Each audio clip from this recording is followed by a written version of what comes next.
বরিশালের বাকেরগঞ্জে আদালতের নিষেধাজ্ঞা অমান্য করে জোরপূর্বক জমি দখল ও ভবন নির্মাণের অভিযোগ উঠেছে। এ বিষয়ে বাকেরগঞ্জ থেকে শাহিন হাওলাদারের পাঠানো তথ্যচিত্রে বিস্তারিত। বাকেরগঞ্জে অপরের জমি জোরপূর্বক দখল এবং আদালতের আদেশ অমান্য করে ভবন নির্মাণের অভিযোগ উঠেছে।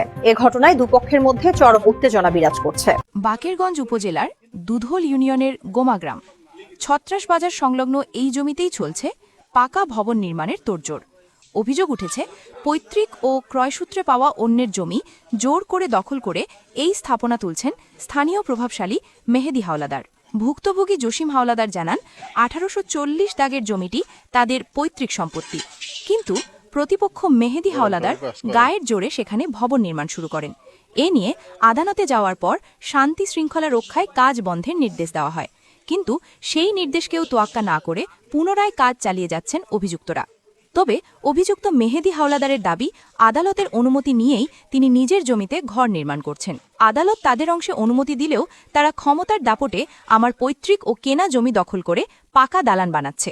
বাধা দিলে আমাকে নানাভাবে হুমকি দেওয়া হচ্ছে। এ ঘটনায় এলাকায় উত্তেজনা বিরাজ করছে। বড় ধরনের সংঘাত এড়াতে প্রশাসনের দ্রুত হস্তক্ষেপ কামনা করেছেন স্থানীয়রা। শাহিন হাওলাদার, প্রতিনিধি, বাকেরগঞ্জ, বরিশাল, নিউজ গ্রাম বাংলা।